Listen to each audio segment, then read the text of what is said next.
Hello there, my Facebook lovelies. Hello there, my design divas on Instagram. So good to be here with you. I'm Donna Hoffman. They call me the interior design advocate because I help design lovers like you to put an end to disappointing design results, to stop feeling overwhelmed in design, to stop feeling like you're in idea overload. And I do that with the amazing online courses that I teach, as well as these great Facebook Lives. This is something that we love to do as a way of giving back to the community, my Design Diva tribe. And every week on Tuesday at 4 p.m. Eastern, we put a pin in it, whatever we're doing here at our luxury design company. And I come out here, I teach a lesson on design, take your questions on that lesson, and it's a great time. So here's the thing. This is our last Facebook Live for 2019, but we have an amazing year planned for you in 2020. Yes, we have decided that we will be continuing with our Facebook Lives into 2020.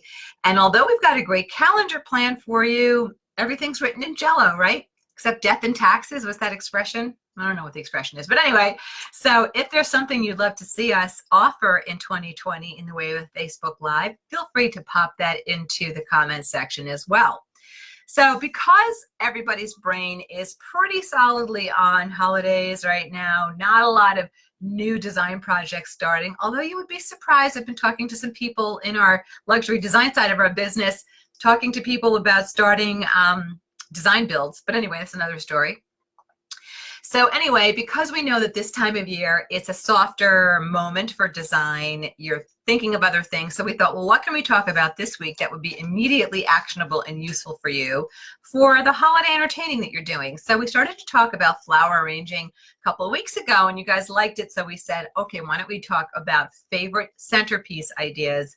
And I'm going to give you two options of things you can put into the comment section. Number one, I'd love for you to share your recipe, if you will, for your favorite holiday centerpiece or entertaining centerpiece, so we can share that with the whole community. And if you'd like to put in a project question, a general project question, I'm glad to take those as well, because, like I said, this is a softer design topic. And then last but not least, if at any point you want to say, hey, Donna, here's something I'd love to see you work on or do for Facebook Lives, for put into the calendar for Facebook Lives next year, by all means, feel free to tap that out as well. So let's talk about some of my favorite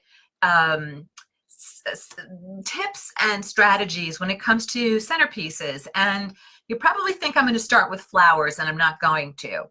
Because what everybody seems to miss when they're starting to plan their centerpieces, I want you to think about how your centerpiece is going to resonate in your larger design paradigm in your room.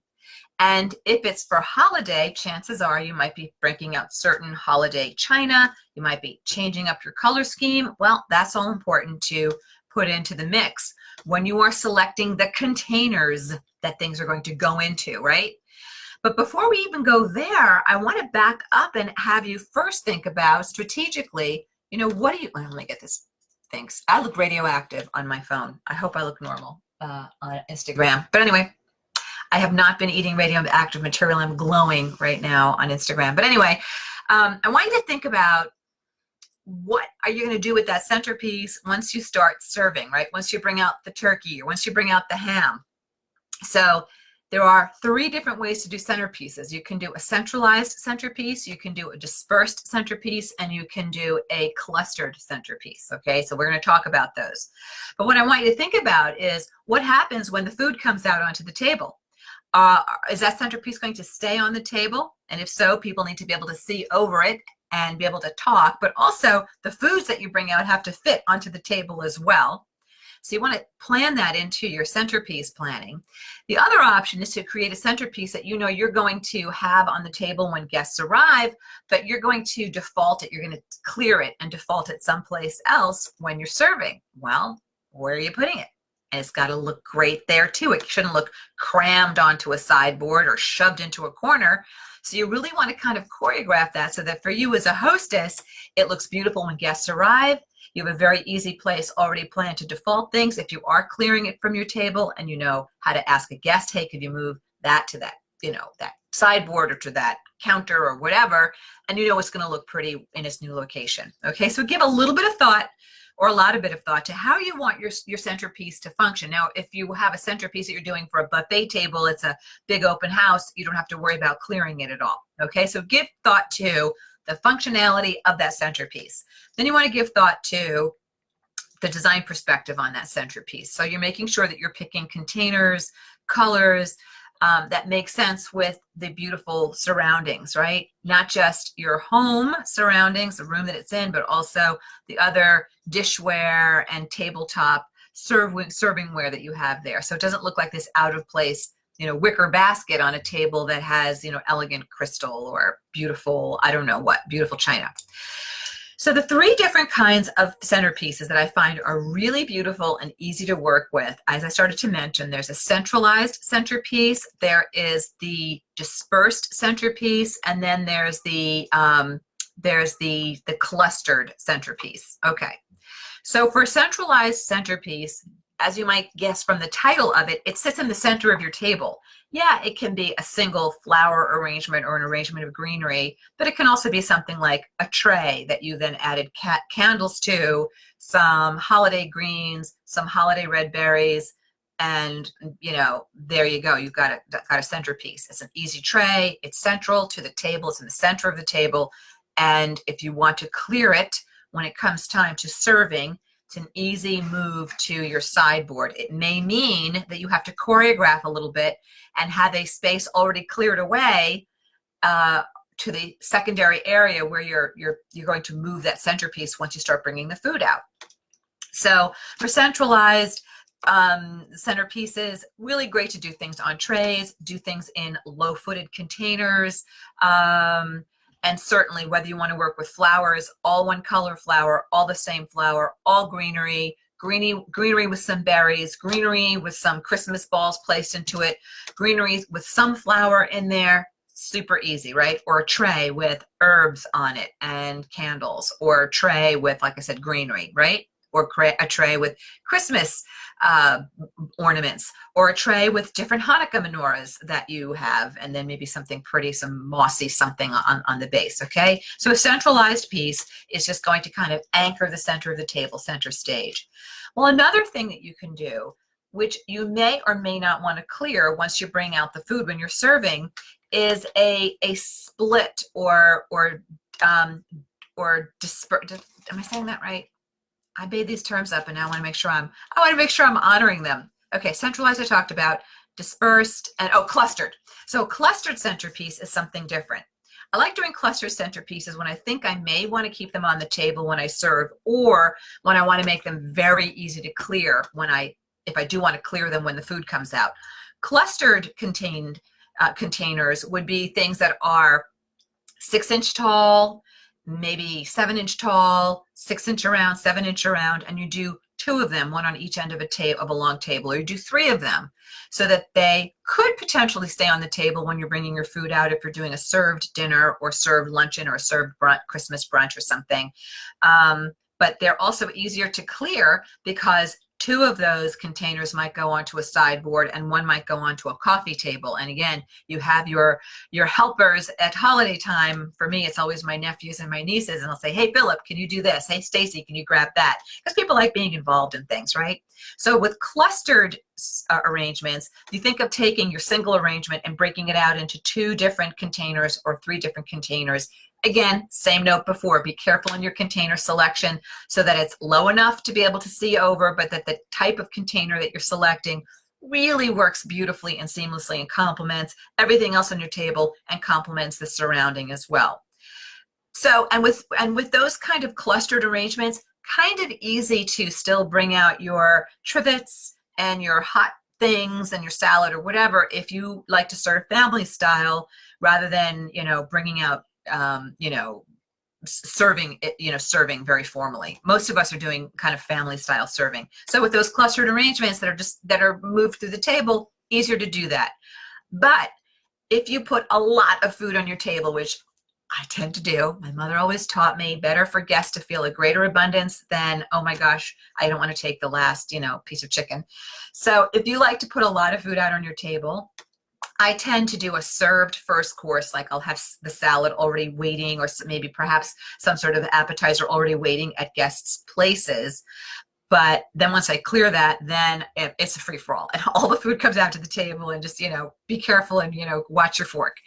So something you can do as a centerpiece that can stay on the table very, very easily when you serve is what I call a dispersed centerpiece. And with the dispersed centerpiece, you have really more of something that creates a mood and a sensibility, but it's kind of understated. So I will disperse through a table. Let's say for Thanksgiving, I would disperse some pine cones just randomly placed through and around the table, and then some clear glass but flat, those flat marbles that you would use, in a planter, have some of those through the table, and maybe a couple of small votive candles, and that's it. And then the bigger centerpiece arrangement might be sitting on a sideboard nearby.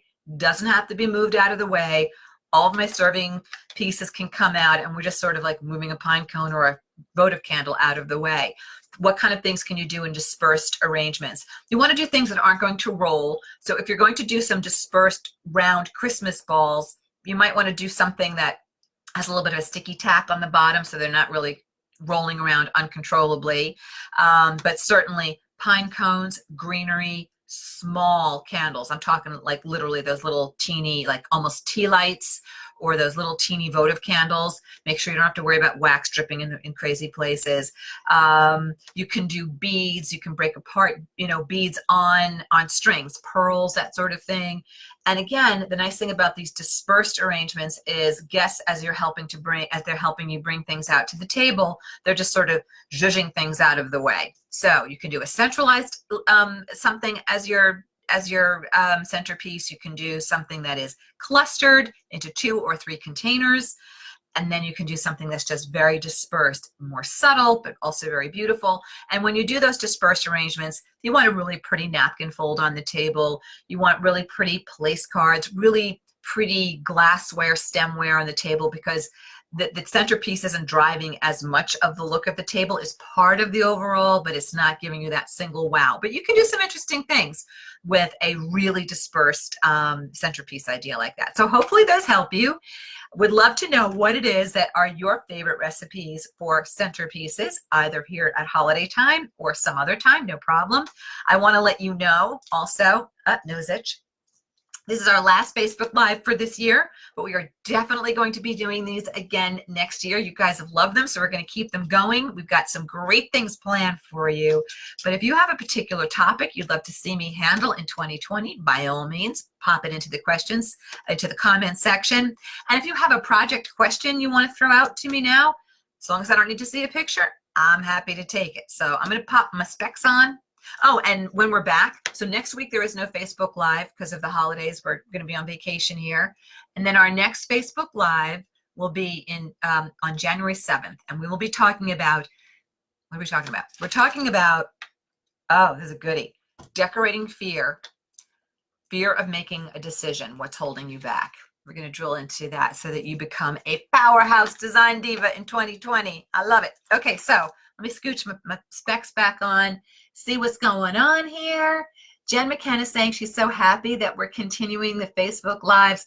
Oh, I'm so glad, Jen. I'm glad that you're going to be here with me. Hope your cute little son will be here with us too. Reese.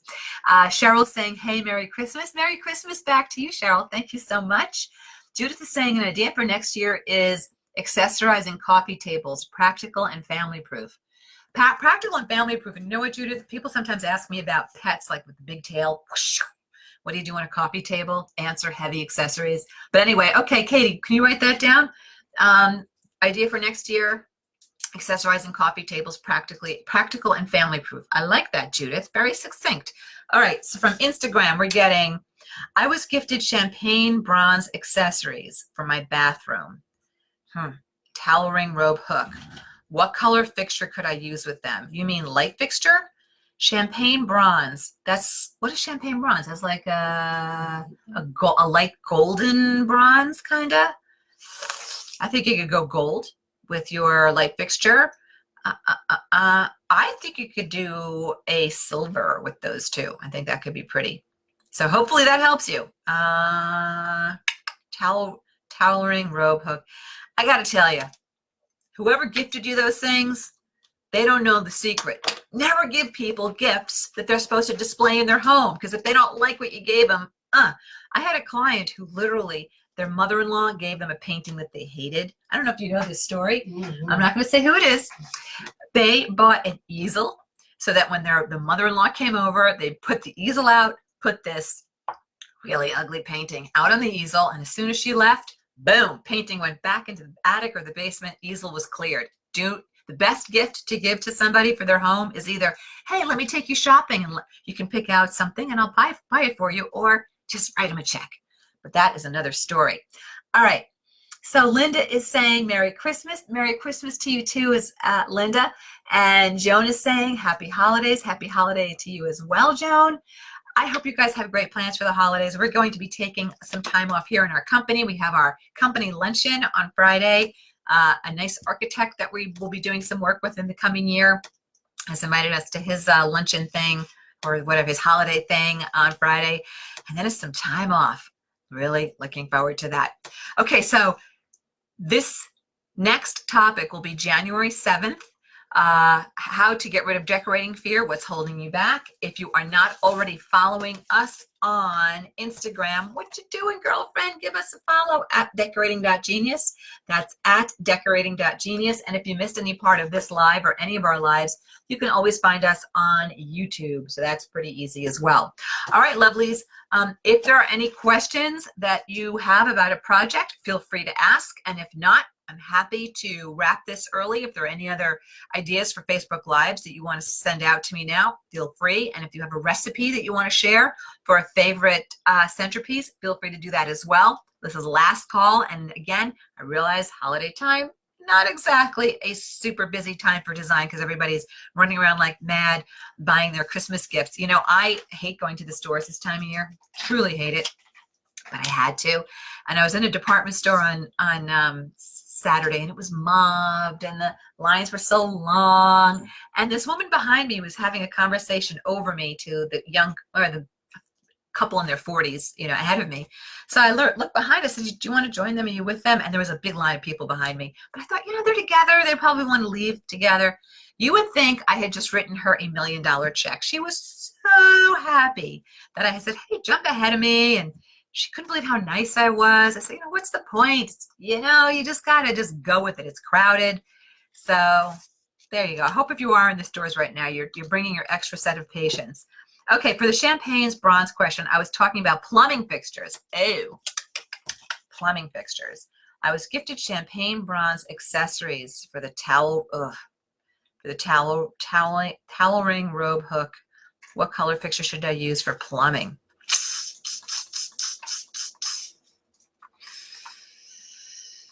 I wish I knew the style of your bathroom and the color of your cabinetry. I think that a brushed silver metal would still be safe. These champagne colored accessories, even some of the gold accessories, it's this very specific design perspective. I mean, look, everything is a specific design perspective. You don't need matching, you just need marriage, right? I was working with a client remotely on his home office that we're redesigning for him, and he wants us to reuse a desk he has, which is very stickly mission style. It's just what he loves. And we're bringing it forward by adding a little mid-century modern to it, and by adding a little transitional / traditional to it as well. And the room in total is going to be really hip and great looking. But, you know, when he asked about doing certain things, I had to keep saying, well, that desk has a very specific design perspective. He said, well, is that a problem? I said, no, everything has a very specific design perspective. Everything doesn't look good with everything. So with this, I think that these champagne bronze accessories and some of the really rosy gold kind of accessories, I think those dictate a lot in a room, and that's a very strong element. So I think I would go quiet around it. So that's why I'm saying I would do something in a silver. I would not do black metal. I wouldn't do a shiny silver metal. Although I'm wondering if your those champagne bronze accessories, if they're I'm assuming they're brushed finish. So I'm thinking if they're brushed finish, I think a brushed silver would be the safest and easiest thing to do. Hopefully that helps you. All right, any other questions? Let's see if there are any other questions. If not, we're gonna wrap this baby. Shelly is saying happy holidays. Happy holidays, my Shelly. Irma is saying happy holidays. Irma, I hope you have a great, blessed, bright, and beautiful holiday. I do. Linda's saying, Facebook Live idea, proper rug size for space, rule of thumb. That's a goodie. I like it. Sydney, the wonderful Sydney is saying, color combinations for Christmas decorating that look Christmassy, but not the traditional red and green. Should you match your room color palette? Sydney, that's a great question. People either love red and green or they say, oh, red and green looks so bad in my home. Red is a really interesting color. I've talked to people, showroom owners about this, and a lot of them are saying the same thing. It's a great color, I can design with it, but I can't live with it. Red either looks great in your home or terrible in your home. It's a very strong, warm color. So I don't think you have to do traditional Christmas colors to get something absolutely gorgeous. I do think greenery, fresh greens, you know, pines and evergreens look amazing with absolutely any decor, period. And why? Interestingly, we learned in design school, and I agree, I don't know that everybody agrees with this, but I think it's brilliant, when my design teacher said that a lot of designers think of green as the fifth neutral. There's a shade of green that goes with just about everything. It's a great connector color. So that's why I think all those Christmas greens make sense. So Sydney, I think you can definitely lean into those that Christmas greenery. And then from there, why not add a color that looks amazing in your space? I was in a store, they did this beautiful display, but believe it or not, with a pale blue, pale plum. The Christmas balls were pale blue, pale plum, and then silver, of course, on this Christmas tree. It looked gorgeous, really, really gorgeous. Green and white, you know, white icicle-y kind of stuff also can look very beautiful and festive. I mean, look, poinsettias come in green and white, right? It's not, doesn't have to just be a red to get that beautiful traditional Christmas vibe going. So I do think that in the more elegant spaces, like, okay, let's just think about hotels, elegant restaurants. They tend to, when they're professionally decorated for the holidays, they tend to pull in decorations that complement the existing surroundings. So why aren't we doing the same thing? Why shouldn't we do the same thing, right? So hopefully that helps you, Sydney. I don't think you have to do red and green to have a gorgeous, traditional, Christmas festive look in your home. I think if red is too strong, you can move away from it, okay? And if you love red, you know, go for it. And if it works in your space, you know, red it up. We have a blog on this topic, just posted on TIDA, fresh off the press. Which one was that? Which blog? Oh, it is 5 ways to shake up your holiday decor. Okay, why didn't I know that? Donna, do you not write your own content? Yes, I write my own content, but then I forget it. It's like I'm an open channel for content. Content comes pouring out of me, and I'm writing 2 blogs, one for our luxury design company brand and one for our online education design brand. I write so much, plus I'm writing courses and workshops, and let's not forget, we're designing big projects here too.